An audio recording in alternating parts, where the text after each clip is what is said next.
ՅՈՒՆԵՍԿՕ-ի գլխավոր անսամբլեայի 43-րդ նստաշրջանում արտաքին գործերի նախարարը կխոսի վրացական մշակույթի եւ մշակութային ժառանգության, կրթության եւ այս ուղղությամբ հայտարարված նորարարությունների մասին։ Վաղը քննարկումները կվերսկսվեն Մակա Բոճորիշվիլիի ելույթով, որտեղ քննարկման հիմնական թեման կլինի ՅՈՒՆԵՍԿՕ-ի գործունեությունը։ Նստաշրջանի շրջանակներում Սամարղանդի ցուցասրահում կբացվի նաեւ վրացական անկյուն, որտեղ ՅՈՒՆԵՍԿՕ-ի ավելի քան 3000 պատվիրակներ կծանոթանան վրացական մշակութային ժառանգությանը։ ՅՈՒՆԵՍԿՕ-ի գլխավոր կոնֆերանսն առաջին անգամ է անցկացվում Ուզբեկստանում։ Սամարղանդ քաղաքը հյուրընկալում է միջոցառումը։ Նստաշրջանի օրակարգում ներառված է մշակութային ժառանգության պաշտպանության եւ պահպանման հետ կապված հարցերի քննարկումը։ Վրացական պատվիրակությունը մասնակցում է կոնֆերանսին արտաքին գործերի նախարարի գլխավորությամբ։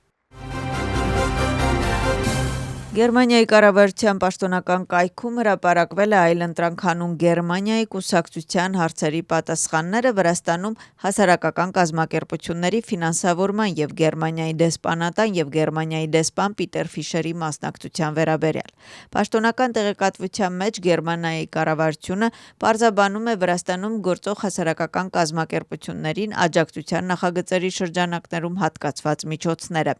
Այն լիազորված է 2020-ից 2025 թվականներին հատկացնել 2.5 միլիոն եվրո։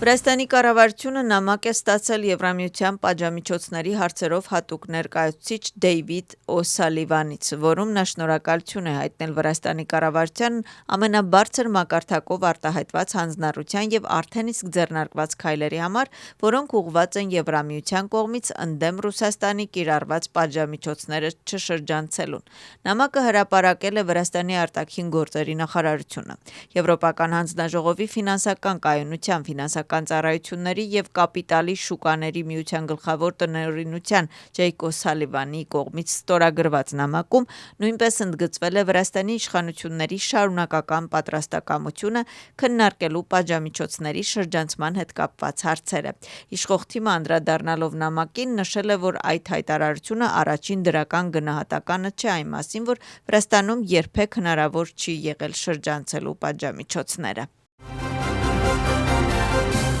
Թբիլիսիի քաղաքային խորհրդում անցկացվում է քաղաքային խորհրդի 8-րդ գումարման առաջին նիստը։ Առաջին նիստը կբացի կենտրոնական ընտրական հանձնաժողովի նախագահ Գյորգի Կալանդարաշվիլին։ Դրանից հետո մինչև քաղաքային խորհրդի նոր նախագահի ընտրությունը նիստը կվարի քաղաքային խորհրդի ամենատարեց անդամը։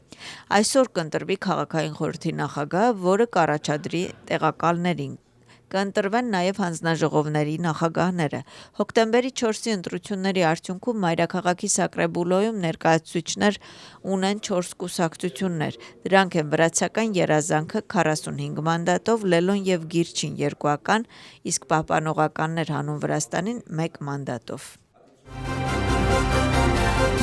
Վրաստանի 64 մունիցիպալիտետներում նորընտիր քաղաքապետերն ու սակրեբուլոները սկսել են իրենց գործունեությունը։ Հոկտեմբերի 4-ի տեղական ինքնակառավարման մարմինների ընտրությունները կրկին ցույց տվեցին վրաց ժողովրդի քաղաքական իմաստությունը եւ նրանց նվիրվածությունը երկրի ապագային։ Այս մասին սոցիալական ցանցում գրառել է Վրաստանի խորհրդարանի նախագահ Շալվա Պապուաշվիլին։ Շալվա Պապուաշվիլին շնորհակալություն է հայտնում բոլոր ընտրողներին անկախ քաղաքական ճաշակից եւ մաղթում է բոլոր քաղաքապետերին եւ Սակրեբուլոյի անդամներին հաջող աշխատանք իշա իրենց մունիցիպալիտետների։ Վրաստանի նախագահ Միխեիլ Ղավելաշվիլին հանդիպել է Ղազախստանի Հանրապետության խորհրդարանի նախագահ Եռլան Կոշանովի հետ։ Հանդիպման ժամանակ քննարկել են Վրաստանի եւ Ղազախստանի միջև բարեկամական հարաբերությունները եւ արդյունավետ համագործակցությունը։ Նշվել է, որ Վրաստանը եւ Ղազախստանը կայուն առևտրային գործընկերներ են եւ վերջին ժամանակներում երկկողմ առևտրաշրջանառությունը արագորեն աճում է։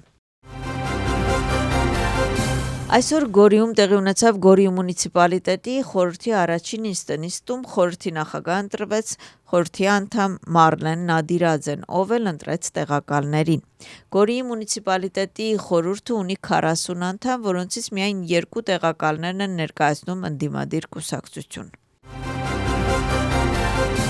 Տեղի ունեցավ Զուգդիդի նոր ընտիր մունիցիպալ խորհրդի առաջին նիստը բացեց Զուգդիդի թիվ 67-րդ շրջանային ընտրական հանձնաժողովի նախագահ Միրանդա Մեսխին։ Նա խորհրդի անդամներին ներկայացրեց հոկտեմբերի 4-ին կայացած տեղական ինքնակառավարման մարմինների ընտրությունների արդյունքները։